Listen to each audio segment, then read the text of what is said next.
This will be a day long remembered. Now I am the master.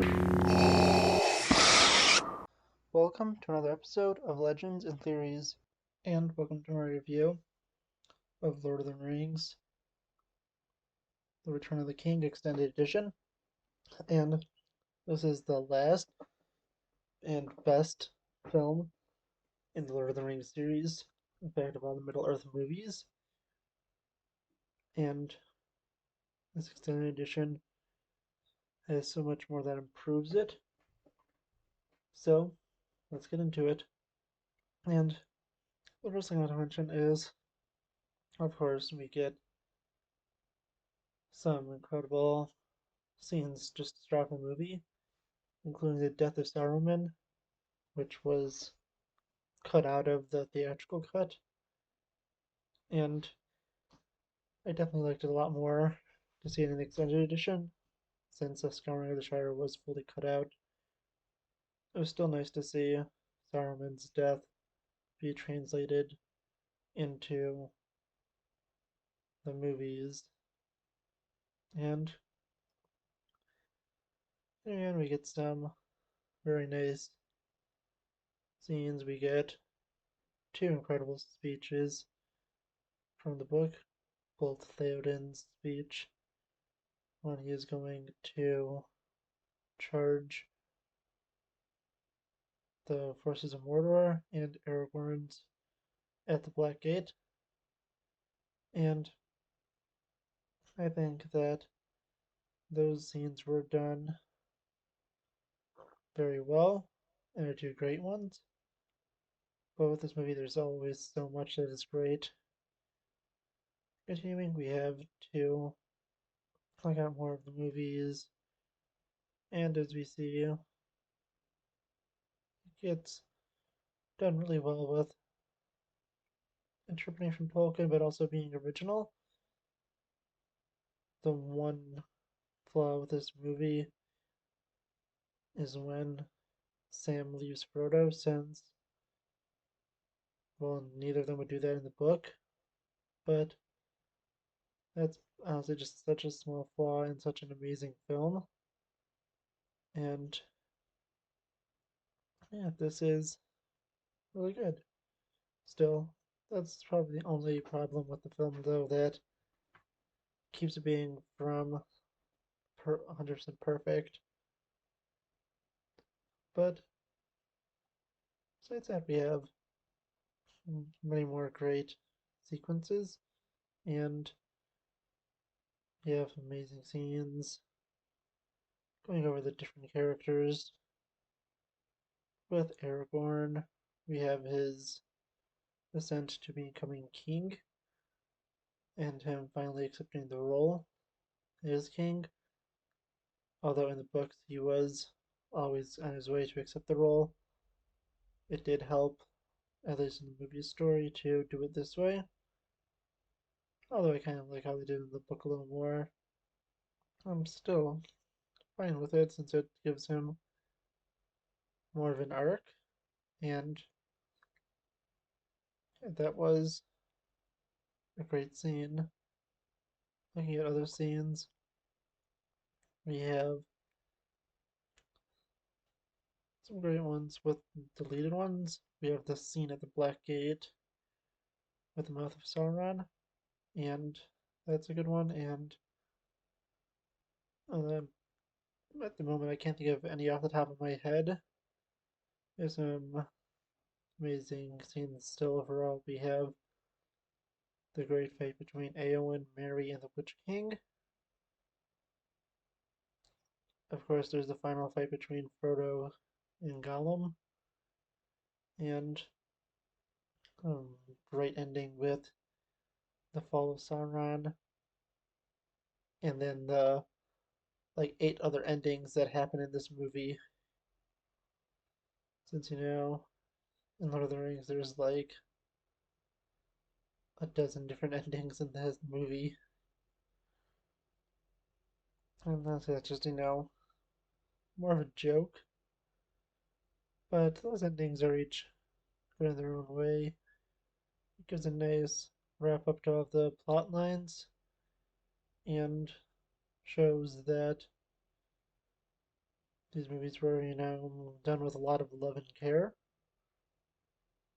And I personally really enjoyed them because I know a lot of other people do. And there's just so much great stuff to talk about in these films.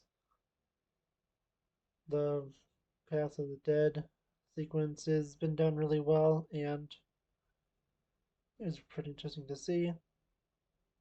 The other stuff we have some interesting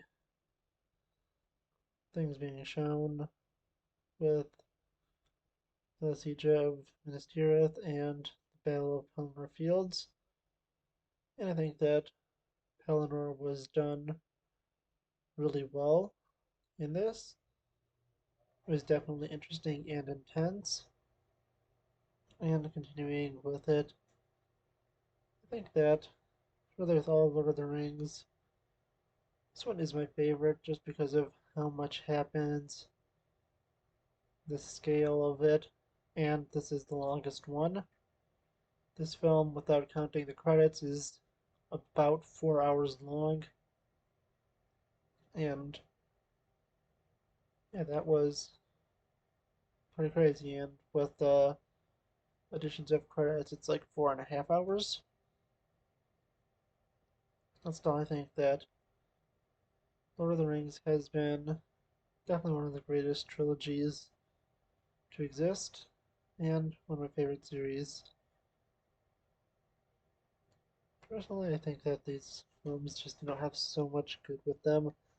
It's so hard to be able to list in one video, but I think I covered so much of it.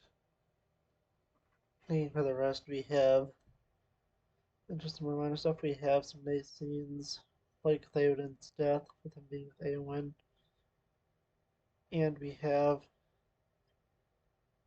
of course, these awesome battles.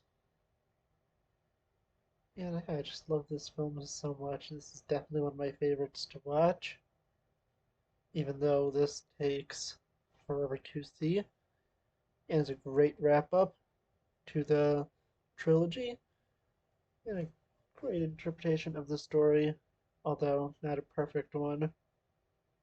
And of course, as I mentioned earlier, there are some stuff from the book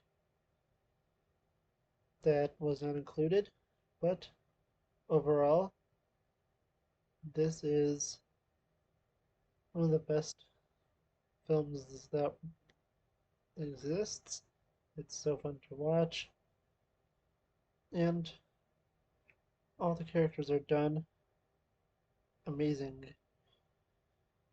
I don't think there's really one bad performance in these films, and everyone definitely seems to both care and want to put a passion into this film. And yeah, that's just kind of my thoughts. Of course, it's not crazy to say that I love Return of the King and the trilogy. And for most people, I do think Return of the King is their favorite. And although it would have been cool to see more stuff from the books come in, I don't understand why they didn't. Mainly for time, because the initial film is already over 3 hours, and when you take extended cut, you have 4 hours, and it's one of the few horror movies I've watched. The only other one I could definitely think of off the top of my head is Zack Snyder's Justice League, and well, that one's also worth it. With 4-hour movies, you need to make sure you're not wasting your time, and you're definitely not with Return of the King. And yeah, I think that this is just a really good thing to talk about, and I really do hope you enjoyed. And I will see you all in the next episode of Legends and Theories. Thank you for watching this episode of Legends and Theories. Please subscribe, like the video, share the video, leave a comment, check out the video on screen, and may the Force be with you.